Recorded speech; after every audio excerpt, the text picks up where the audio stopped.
मैं डॉक्टर अली इमाम, राजनीति विज्ञान विभाग, डीएवी पीजी कॉलेज, सिवान। छात्रों, आज का टॉपिक है क्लासिकल थ्योरी ऑफ डेमोक्रेसी या लोकतंत्र का शास्त्रीय या उदार सिद्धांत। जैसा कि पिछले चर्चा में बताया गया था कि लोकतंत्र के संबंध में कई सिद्धांत हैं, जैसे लोकतंत्र का मार्क्सवादी सिद्धांत, लोकतंत्र का बहुलवादी सिद्धांत और लोकतंत्र का विशिष्ट वर्गीय सिद्धांत।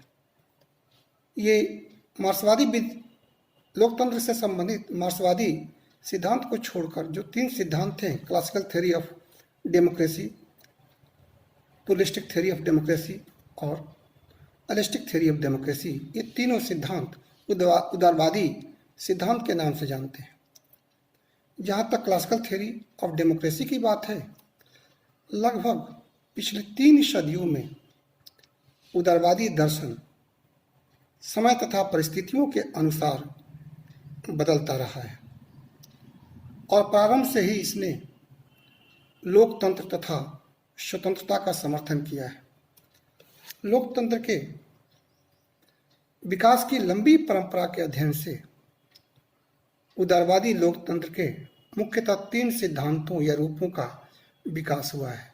ये सिद्धांत हैं लोकतंत्र का परंपरागत या शास्त्रीय सिद्धांत, लोकतंत्र का विशिष्ट वर्गीय सिद्धांत तथा लोकतंत्र का बहुलवादी सिद्धांत।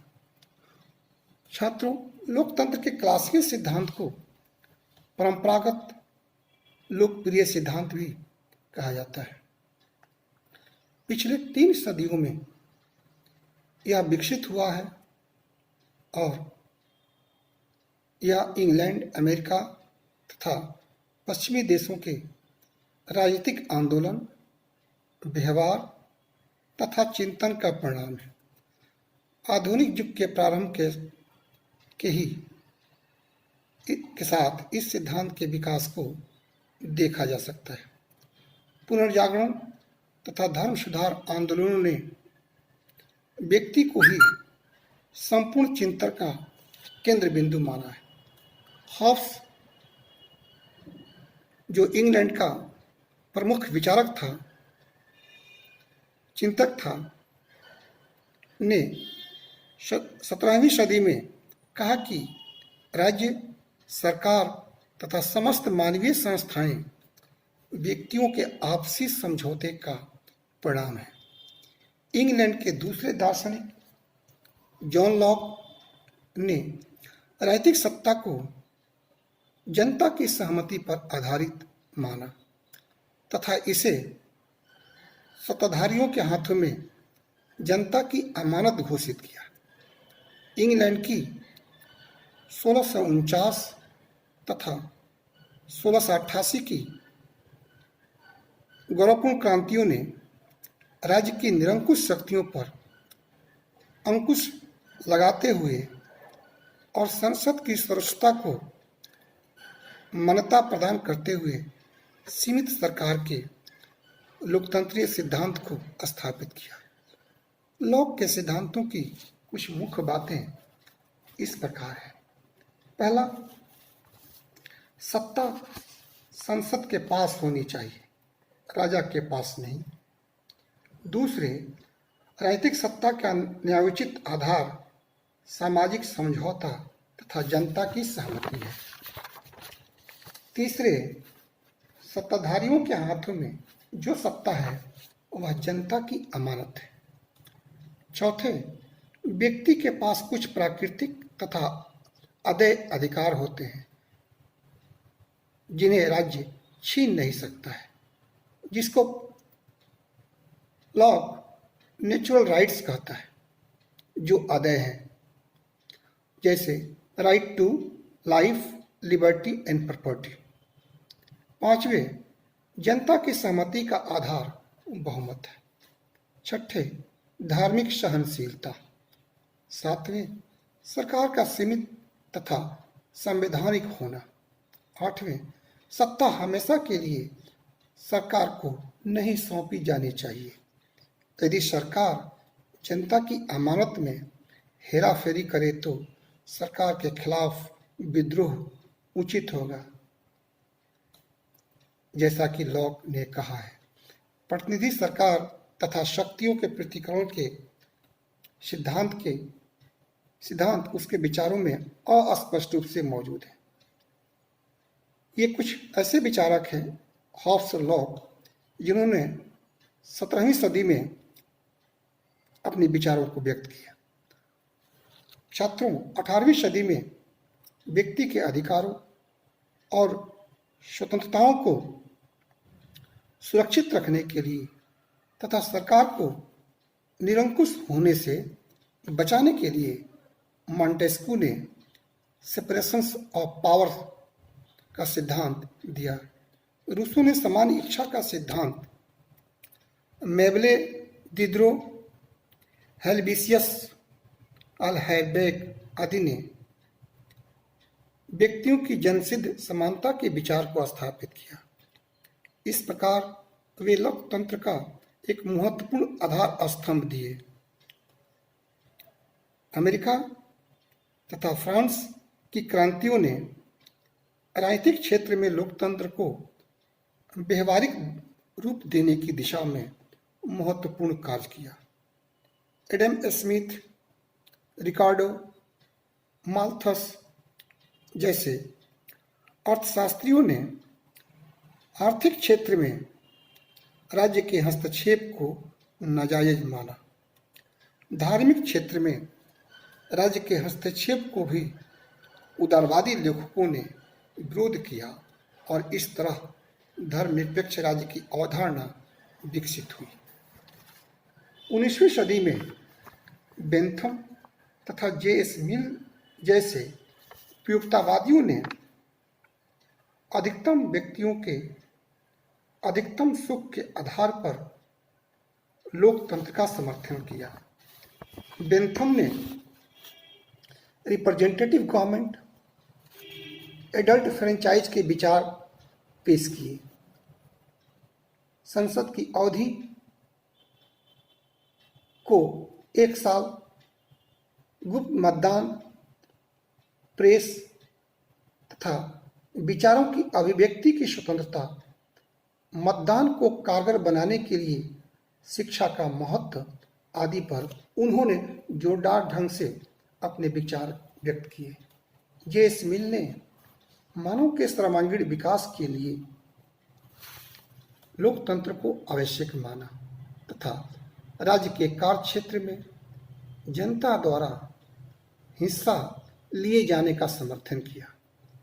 मिल के विचारों के आधार पर ही टी.एच. ग्रीन जैसे आदर्शवादी 20वीं सदी में Lindsay, Hobbes, Barker, Laski, MacIver, Dewey Pennock आदि ने लोकतंत्र का विकासवादी पक्ष को मजबूत किया। 20वीं सदी में वयस्क मताधिकार मिला तथा राजनीति में जनता की हिस्सेदारी उभर कर सामने आई। 20वीं सदी में पूंजीवादी व्यवस्था की आवश्यकता थी कि राज्य आर्थिक क्षेत्र में हस्तक्षेप करे। अब पूंजीवादी अर्थव्यवस्था उदारवादी कल्याणकारी लोकतंत्रीय सरकार में बदल गई। इस प्रकार लोकतंत्र का क्लासिकी सिद्धांत लगभग पिछले 300 सालों के पश्चिमी चिंतन तथा आंदोलन का शानदार उपलब्धि है। छात्रों, इस सिद्धांत के अनुसार लोकतांत्रिक व्यवस्था वह है जो जनता की है, जनता के लिए है तथा जो जनता के हित में हो। जनता की हिस्सेदारी जिस सरकार में हो वह लोकतंत्र है। लोकतंत्र मात्र एक राजनीतिक व्यवस्था ही नहीं बल्कि वह एक नैतिक आदर्श व्यवस्था है जिसका उद्देश्य मनुष्य का सर्वांगीण विकास करना है। चुनाव प्रक्रिया को जनता तथा सरकार के संबंधों का आधार बनाया गया। एक निश्चित अवधि के बाद सरकार को चुनावों का सामना करना पड़ेगा और जनता की अदालत में शासकों को पेश होना पड़ेगा। चुनावों के माध्यम से जनता अपनी इच्छा की अभिव्यक्ति करती है। मतदाता तर्कसंगत व्यवहार का सामर्थ्य रखते हैं तथा अपना हित समझते हैं। यद्यपि उदारवादी लोकतंत्रीय सिद्धांतों में क्लासिकी सिद्धांत काफी आकर्षक लगती है, लेकिन इसके निम्नलिखित दोष भी हैं। उस दोष की ओर जाया जाना चाहिए। सर्वप्रथम यह सिद्धांत मानता है कि कुछ सामान्य हित होते हैं जिसे लोकतांत्रिक सरकार द्वारा पूरा किया जा सकता है। चूंकि सामान्य हित की अवधारणा अस्पष्ट है, इसलिए कुछ तानाशाहों ने इसका लाभ उठाकर सामान्य हित के नाम पर अपने कार्यों को जायज ठहराने का प्रयास किए हैं। दूसरे, यह सिद्धांत इस बात पर जोर देती है कि शक्ति जनता में निवास करती है, जबकि लोकतांत्रिक व्यवस्था में राजनीतिक शक्ति का कुछ अभियोजनों के द्वारा इस्तेमाल किया जाता है, जिनका डिसीजन मेकिंग मशीनरी पर पूर्ण नियंत्रण होता है। यहाँ तक कि जनमत भी शासक वर्ग के द्वारा प्रभावित तथा नियंत्रित होता है। इन शासकों का संचार साधनों पर भी नियंत्रण तथा प्रभाव होता है। तीसरे, यह सिद्धांत जनता को पूरी सत्ता देकर सरकार की अस्थिरता को बढ़ावा देती है। लॉ सरकार को उखाड़ फेंकने का अधिकार जनता को देता है और ग्रीन कुछ कानूनों का विरोध करने का अधिकार भी जनता को देता है। राज्य की सत्ता का खुलेआम विरोध करने से न केवल राजनीतिक संतुलन खतरे में पड़ेगा, बल्कि राजनीतिक स्थिरता भी खतरे में पड़ जाएगी।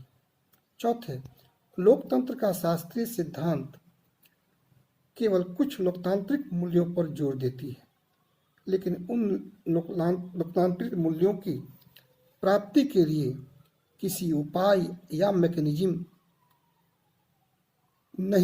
की बात नहीं करती है। इसलिए यह काल्पनिक सिद्धांत है। निश्चित रूप से क्लासिकल थ्योरी ऑफ डेमोक्रेसी में खामियां हैं। उन खामियों से इनकार नहीं किया जा सकता है, फिर भी यह सिद्धांत लोकप्रिय है। बिना सामाजिक हितों की उपेक्षा किए इस सिद्धांत के माध्यम से मानव व्यक्तित्व का विकास संभव